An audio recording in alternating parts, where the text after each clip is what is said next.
The whispers started as daggers, sharp and relentless, slicing through the crowded halls of Lincoln High.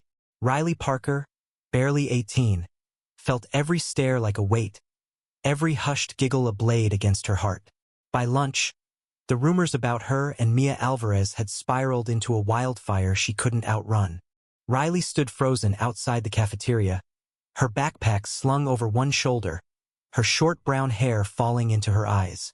She'd always been the quiet one. Observant, quick-witted, the girl who sketched cityscapes in her notebook instead of chasing popularity. But today, her world tilted. Someone had seen her and Mia holding hands behind the bleachers last weekend. A fleeting moment when Riley had felt, for once, like she could breathe. Now, that moment was a weapon. The cafeteria doors swung open, and a group of her classmates spilled out, led by Courtney Hayes, the queen bee with a smile as sharp as broken glass. "So, Riley," Courtney drawled, her voice loud enough to turn heads. "Is it true? You and Mia? That's like, so not what we expected from you." The crowd snickered, phones already out, capturing Riley's flushed cheeks for their next viral post. Riley's stomach churned. She wanted to vanish, to melt into the linoleum floor, but her feet stayed rooted. "It's none of your business," she managed, her voice low but steady. "Oh, it's everyone's business now," Courtney shot back, tossing her blonde hair. "This school doesn't need freaks like you." The word landed like a slap, and Riley's fists clenched. She wasn't ashamed of who she was. She'd known she was a lesbian since she was 14, when she'd first felt her heart race watching Mia play soccer, all grace and fire. But this public execution in front of her entire senior class? It was a nightmare. Mia, her best friend and secret crush, wasn't here to see it. She was at a college tour in Boston, blissfully unaware that their private moment had been weaponized. Riley had texted her, but Mia's phone was off, and the silence felt like abandonment. The bell rang, but the crowd lingered, their eyes boring into her. Riley turned and walked away, her sneakers echoing in the now quiet hall. She didn't cry, not yet. Instead, she felt a spark ignite deep within, a resolve she hadn't known she possessed. They could tear her down, but she wouldn't break. Not today. By the time she reached her locker, the whispers had followed, a buzzing swarm. Notes were taped to her locker, crude drawings, slurs, a mockery of her truth. She ripped them down, her hands trembling, and stuffed them into her backpack. She wouldn't let them see her crack. That night, in her small bedroom in suburban Portland, Oregon, Riley sat cross-legged on her bed, her sketchbook open. She drew Mia, her sharp cheekbones, her warm brown eyes, the way her smile could unravel Riley's defenses. The sketch was her anchor, a reminder of why she'd let herself be vulnerable. She and Mia had been friends since sophomore year, bonding over late-night study sessions and shared playlists. Last weekend, when Mia's hand had brushed hers and lingered, Riley had dared to hope. They'd kissed under the stars, a moment so perfect it felt like a dream. Now it was a scandal. Her phone buzzed. A message from Mia. "Just got back. What's going on? People are texting me weird stuff." Riley's heart sank. She typed and deleted a dozen replies before settling on, "We need to talk. Tomorrow." She couldn't bear to explain this over text. The next morning, Riley walked into school with her head high, though her insides churned. The halls were quieter today, but the stairs were louder. She spotted Mia by the library, her long black hair tied back, her soccer bag slung over her shoulder. Mia's eyes widened when she saw Riley, and she rushed over, pulling her into a corner. "Riley, what happened? Everyone's acting insane," Mia whispered, her voice urgent. "They know," Riley said, her throat tight, "about us. Someone saw us last weekend, and now it's everywhere." Mia's face paled. "What? How? I didn't tell anyone."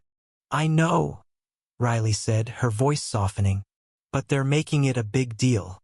Courtney and her crew. They're tearing me apart." Mia's jaw tightened. "They're idiots. I don't care what they think." But Riley saw the flicker of fear in Mia's eyes. Mia was out to her family, but she'd kept it low-key at school. wary of the same judgment Riley now faced. "What do we do?" Mia asked, her voice barely audible. Riley took a deep breath. "We don't hide. Not anymore." It was a bold statement, braver than she felt. But something in her had shifted. The cruelty of her classmates hadn't broken her. It had lit a fire. She wasn't just fighting for herself now. She was fighting for Mia, for their truth, for every kid who'd ever felt like they didn't belong. That afternoon, Riley found a flyer for the school's GSA club, crumpled in the trash. She smoothed it out, her mind racing. The club had been dormant for years, but maybe it was time to bring it back. Maybe it was time to show Lincoln High that she wasn't a freak. She was a force. As the day ended, Riley and Mia walked out together, their shoulders brushing. The stares followed, but Riley didn't flinch. She'd been rejected, mocked, and humiliated, but she wasn't defeated. This was just the beginning. The school week dragged on. Each day a gauntlet of whispers and sideways glances. Riley's resolve grew, but so did the pressure. By Wednesday, the rumors had morphed into something uglier. Anonymous posts on the school's unofficial X page, calling her names she couldn't repeat. She screenshotted them, her hands shaking, not out of fear but anger. This wasn't just about her anymore. It was about every kid who'd ever been targeted for being themselves. Mia, usually so confident on the soccer field, seemed smaller now, her shoulders hunched as they walked to class. "I hate this," she admitted one morning, her voice barely above a whisper. "I didn't think it'd be this bad." Riley wanted to scream, to shield Mia from the cruelty, but she squeezed her hand instead. "We'll get through it," she said, though the words felt hollow. She wasn't sure how, but she knew they had to. That afternoon, Riley tracked down Ms. Harper, the English teacher who'd once sponsored the GSA. Ms. Harper was in her late 30s, with kind eyes and a no-nonsense attitude. She listened as Riley poured out the story, the rumors, the notes, the public shaming. "I want to restart the GSA," Riley said, her voice steady despite the knot in her chest. "I know it's been dead for years, but we need it. I need it." Ms. Harper leaned back, her expression unreadable. "It won't be easy," she said. "This school, it's not always kind to change. But I'm in. Let's do it." Riley felt a spark of hope, the first in days. She spent the evening drafting a flyer for the GSA's revival, her sketches spilling across the page. Bold lines, vibrant colors, a call to action. "Be you. Be proud. Join us." She texted Mia a photo of it, and Mia replied with a heart emoji and "You're amazing."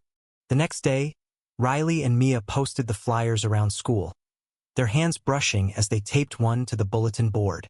Courtney and her crew were there, of course, snickering as they passed. "What, you think a club's gonna make people like you?" Courtney called out. Riley turned, her eyes locking onto Courtney's. "I don't need you to like me," she said, her voice calm but cutting. "I just need you to get out of my way." The crowd went silent, and for a moment, Riley felt invincible. But the moment shattered when she got home and found an email from the school administration. The GSA revival needed approval, and the principal, Mr. Donovan, wanted a meeting. Riley's heart sank. Mr. Donovan was old school, more concerned with the school's reputation than its students. The meeting was set for Friday. Riley and Mia prepared, practicing their pitch, gathering stories from other students who'd faced similar harassment. They found allies, quiet ones like Sam, a non-binary junior who'd been bullied for years, and Tara, a straight ally who'd seen enough injustice to speak up. Friday arrived, and the meeting room felt like a courtroom. Mr. Donovan sat at the head, his tie too tight, his expression skeptical. "I understand your concerns," he began. "But a club like this could be divisive. We don't want to stir up more trouble." Riley's blood boiled. "Trouble?" she said, leaning forward. "The trouble started when people decided my life was their entertainment. This club isn't divisive. It's necessary." Mia chimed in, her voice soft but firm. "We're not asking for permission to exist, Mr. Donovan. We're asking for a space to be safe." The room fell silent. Ms. Harper nodded approvingly, and even Mr. Donovan looked unsettled. He promised to review their request, but Riley knew it was a stall. As they left, she felt a mix of frustration and determination. They weren't waiting for his approval. They'd make this happen with or without him. That night, Riley and Mia sat in Riley's backyard, a blanket spread under the stars. "I'm scared," Mia admitted, her head resting on Riley's shoulder. "What if this gets worse?" Riley took her hand, her heart racing. "Then we fight harder," she said. "Together."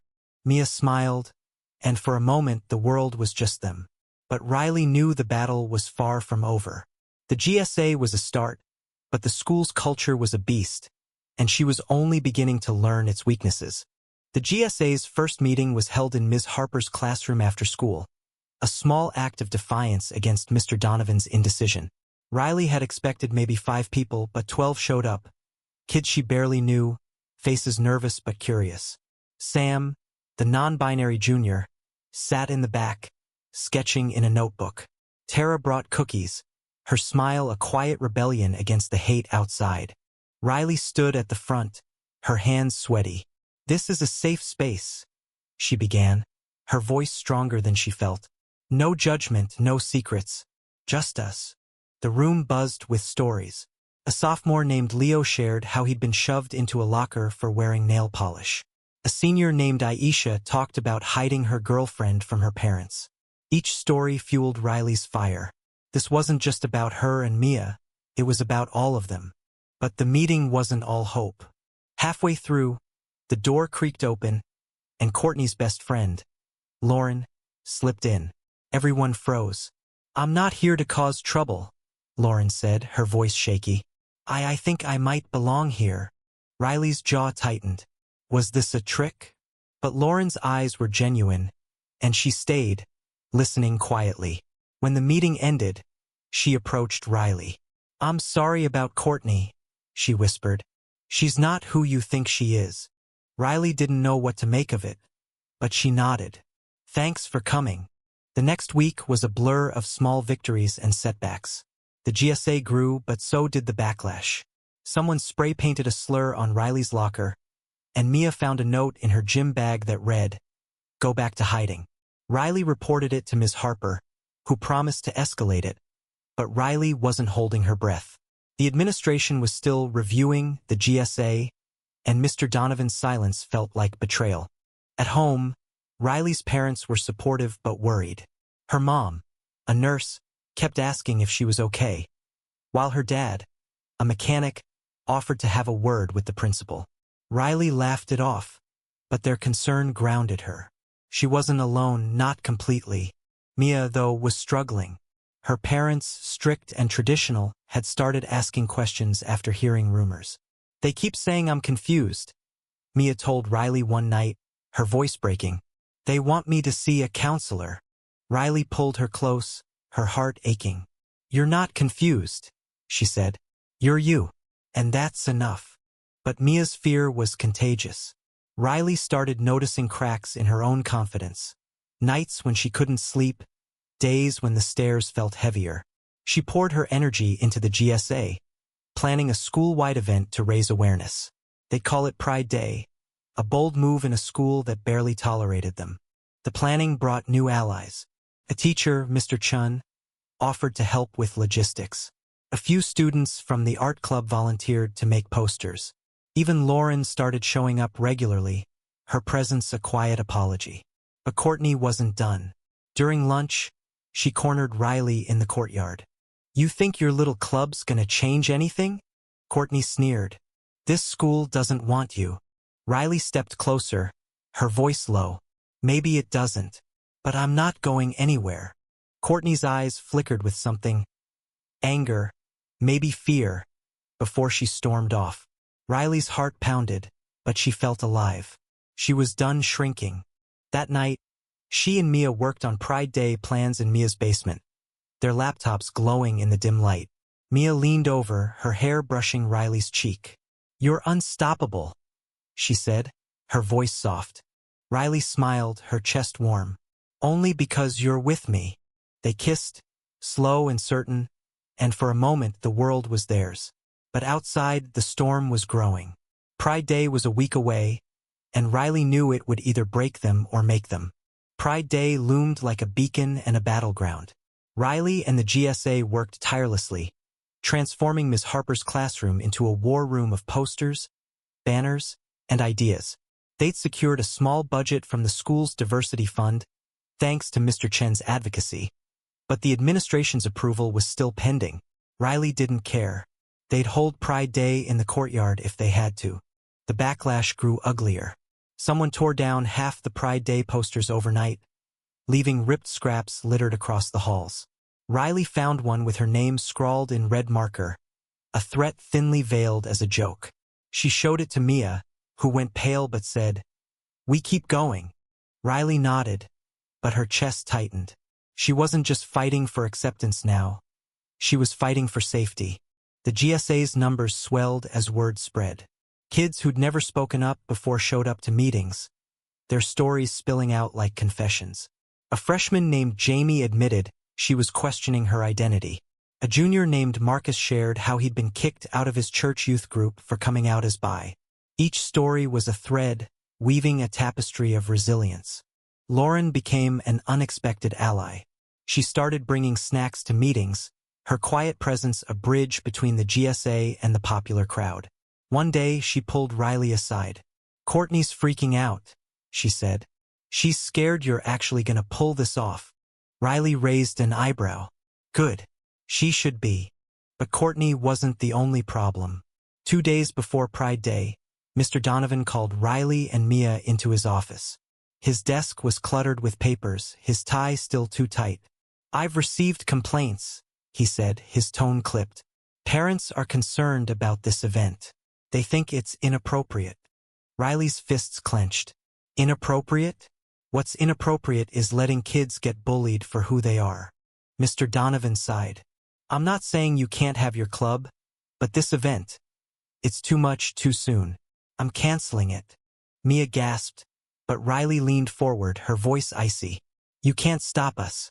We'll do it off campus if we have to." He blinked, clearly unused to being challenged.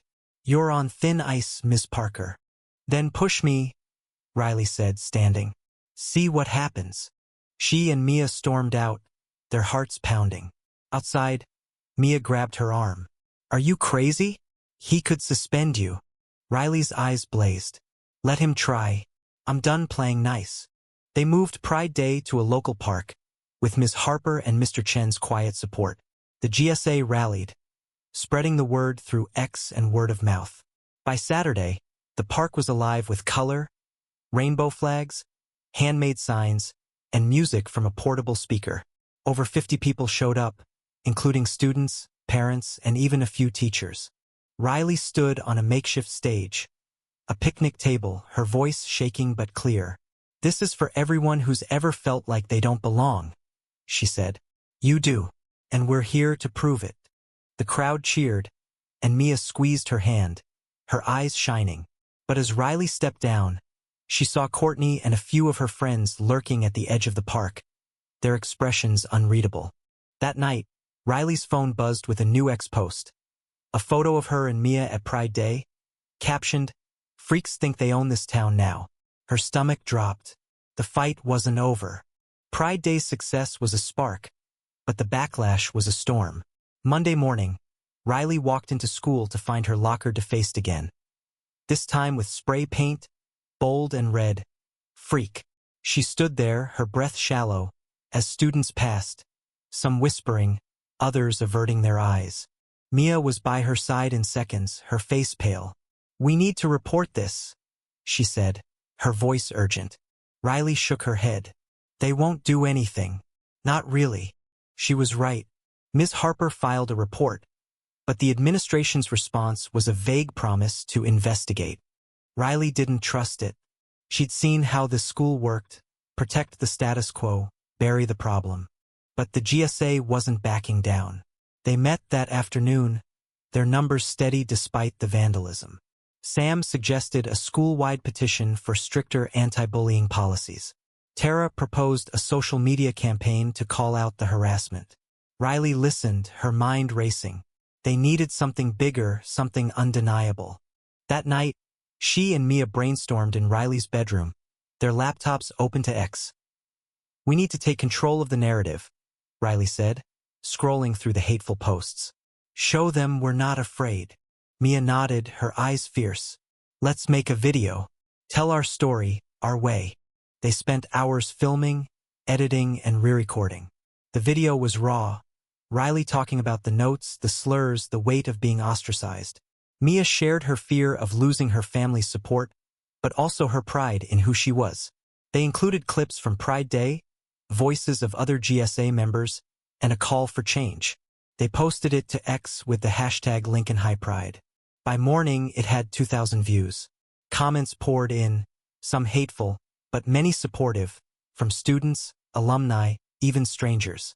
Riley's heart swelled, but she knew the real test was at school. Tuesday was tense. The video had spread, and the halls buzzed with reactions. Some kids high-fived Riley. Others glared. Courtney, though, was quieter, her usual smirk gone. Lauren whispered to Riley later, "She's freaking out. People are calling her out online." Riley didn't care about Courtney's feelings. She cared about the momentum. The GSA's petition gained 300 signatures in 2 days. Mr. Chun helped them draft a proposal for a diversity training program, and Ms. Harper connected them with a local LGBTQ+ advocacy group. But the victories came with costs. Mia's parents grounded her after seeing the video, demanding she fix her reputation. Riley's mom found her crying in her room one night, the weight of it all crashing down. "I just want to be me," Riley whispered. Her mom hugged her tight. "You are. And you're enough." The words carried Riley through the next week, but the pressure didn't let up. Someone leaked the GSA's meeting notes, twisting their words into a school-wide email blast accusing them of pushing an agenda. Riley's anger flared, but so did her resolve. She wasn't just fighting for herself. She was fighting for Mia, for Sam, for every kid who deserved better. The leaked email was a gut punch, but Riley refused to let it stop her. The GSA regrouped, their meetings now held in a local coffee shop to avoid school surveillance. They planned a second event, a candlelight vigil for bullied students, past and present. Riley wanted it to be a moment of healing, not just defiance. The vigil was set for a Friday evening in the same park as Pride Day. They spread the word carefully, wary of sabotage. By Thursday, the petition had 500 signatures, and the advocacy group offered to send a speaker. Riley felt a flicker of hope, but it was fragile. Mia was pulling away, her parents' pressure weighing heavy. "They're talking about sending me to my aunt's in Seattle," she told Riley one night, her voice breaking. "They think I'm wrong." Riley's heart ached, but she held Mia's face gently. "You're not wrong. You're perfect, and I'm not letting you go." Mia smiled through tears, but the fear lingered. Riley knew they were running out of time. The vigil drew a bigger crowd than Pride Day, over 100 people, including parents and community members. Riley stood beside Mia, holding a candle, her voice steady as she spoke. "This is for every kid who's been told they're not enough," she said. "We're here to say you are." The crowd lit their candles, a sea of flickering lights. Sam read a poem they'd written, raw and haunting. Tara shared a story about her cousin, who'd left town after relentless bullying. Even Lauren spoke, her voice trembling as she apologized for staying silent too long. But the moment of unity was shattered. A group of boys, Courtney's boyfriend, Jake, among them, showed up, shouting slurs from the edge of the park. Riley's stomach dropped, but she stepped forward, her candle still burning. "You don't get to ruin this," she called out. Jake laughed, but the crowd turned, their candles a quiet rebuke. The boys left, but the damage was done. Riley saw Mia shaking, her candle extinguished. "I can't keep doing this," Mia whispered. Riley wanted to scream, to fight, but she just held Mia close. "We'll figure it out," she said, though she wasn't sure how. The next day, the school announced an investigation into the vigil, citing disruptive behavior. Riley laughed bitterly. Disruptive was their hatred, not her hope. She and the GSA doubled down, planning a meeting with the school board. They'd demand change, no matter the cost. The school board meeting was a battlefield. Riley, Mia, and the GSA prepared for weeks, armed with their petition, stories, and a letter from the advocacy group. Ms. Harper and Mr. Chun sat in the audience, their presence a quiet anchor. Riley spoke first, her voice clear despite the packed room. "We're not here to cause trouble," she said. "We're here because trouble's already here. Kids are being bullied, harassed, and ignored. We need policies that protect us, not silence us." The board listened, their faces unreadable. Mia shared her story, her voice shaking but resolute. Sam and Tara spoke too, their words raw and real. The room was silent when they finished, the weight of their truth undeniable. But not everyone was swayed. Parents stood up, her voice sharp. "This is a distraction. Our kids need to focus on learning, not this lifestyle." Riley's fists clenched, but she didn't falter. "This isn't a lifestyle," she said. "It's who we are, and we deserve to learn without fear." The board promised to consider their proposal, but Riley knew it was a long shot. Still, the meeting was a turning point. Local news covered it, and the GSA's X page exploded with support. Even Courtney's crew seemed quieter, their power waning. But Mia was slipping away. Her parents had booked her a flight to Seattle, set for the end of the month.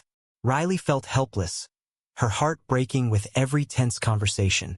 "I don't want to go," Mia said one night, curled up on Riley's bed. "But I don't know how to fight them."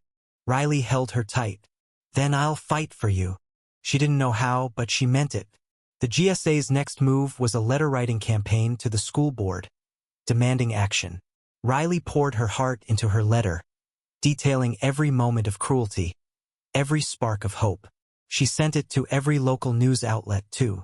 The response was overwhelming. A reporter contacted Riley for an interview, and soon their story was everywhere, local papers, X, even a national blog. Riley's phone buzzed constantly, but she focused on Mia, on keeping her close. The media attention was a double-edged sword. Riley and the GSA were heroes to some, villains to others. Hate mail flooded Riley's inbox, but so did messages of support. Kids from other schools, parents, even a teacher who'd come out decades ago. At school, the dynamic shifted. Courtney's crew lost traction, their taunts drowned out by growing support for the GSA. Lauren became a regular at meetings, her guilt transforming into action. Even Jake, Courtney's boyfriend, stopped showing up to harass them. But Mia's situation worsened. Her parents confiscated her phone, limiting their contact. Riley snuck texts through Tara, who passed messages during soccer practice. "I'm trying to stay strong," Mia wrote once, "but I'm scared." Riley's heart broke, but she channeled her pain into action. The GSA's campaign gained traction, and the school board announced a public forum to discuss new policies. Riley knew it was their chance to push harder. The forum was packed. Parents, students, community members. Riley stood at the podium, her hands steady. "We're not asking for special treatment," she said. "We're asking for safety, for respect, for a chance to be ourselves." The crowd was divided, some clapped, others heckled. But Riley didn't waver. She shared Mia's story, her voice breaking as she described their fear of being torn apart. "This isn't just about us," she said. "It's about every kid who's ever felt alone." The forum ended with a promise of new policies, but Riley wasn't naive. Promises weren't action. She and the GSA kept pushing, organizing rallies, sharing stories, refusing to be silenced. At home, Riley's parents became her rock. Her dad drove her to every event, his quiet pride a lifeline. Her mom helped her draft letters, her hugs a reminder that Riley wasn't alone. But Mia's absence was a void. Riley visited her house one night, slipping a letter under her window. "I love you. We'll figure this out." She didn't know if Mia got it, but she had to believe. The school board finally approved new anti-bullying policies, a victory hard won. The GSA celebrated, but Riley's heart was heavy. Mia's flight to Seattle was days away, and their contact was limited to stolen moments through Tara. Riley threw herself into the GSA, channeling her pain into purpose. They launched a mentorship program, pairing younger students with older ones to navigate identity and bullying. Riley mentored Jamie, the freshman, watching her grow from shy to confident. But every night, Riley sketched Mia, her smile, her strength, her everything. She refused to let go. One evening, Tara handed her a note from Mia. "I'm fighting to stay. Don't give up on me." Riley's resolve hardened. She contacted the advocacy group, who connected her with a lawyer willing to talk to Mia's parents. It was a long shot, but Riley clung to it. The school year was winding down, and the GSA planned a final event, a talent show to celebrate diversity. Riley signed up to display her art, sketches of the GSA's journey. Mia's face was in every piece, a silent promise. The talent show was a hit. Sam performed their poem, Tara sang, and Lauren danced, her transformation complete. Riley's art drew gasps. Raw, emotional, a story of pain and hope. Afterward, Riley stood outside, staring at the stars. She felt a hand on her shoulder, Mia. Her parents had relented, swayed by the lawyer and Mia's own courage. "I'm staying," Mia whispered, tears in her eyes. Riley pulled her close, her heart full. They'd fought a school, a system, a world, and they'd won. Graduation was weeks away, and Lincoln High was different. The new policies weren't perfect, but they were a start. Mandatory training, stricter consequences, a GSA that wasn't just tolerated but recognized. Riley walked the halls with her head high, Mia by her side. Courtney had faded into the background, her influence broken. Lauren was now a GSA officer, her redemption a quiet victory. The school wasn't fixed, but it was changing one step at a time. Riley and Mia spent their last weeks of high school planning their future. They'd both been accepted to colleges in Portland, close enough to stay together. Riley's art portfolio earned her a scholarship, and Mia's soccer skills landed her a spot on a college team. The night before graduation, they sat in the park where it all began, their hands entwined. "We did this," Mia said, her voice soft. "You did this." Riley shook her head. "We did it together."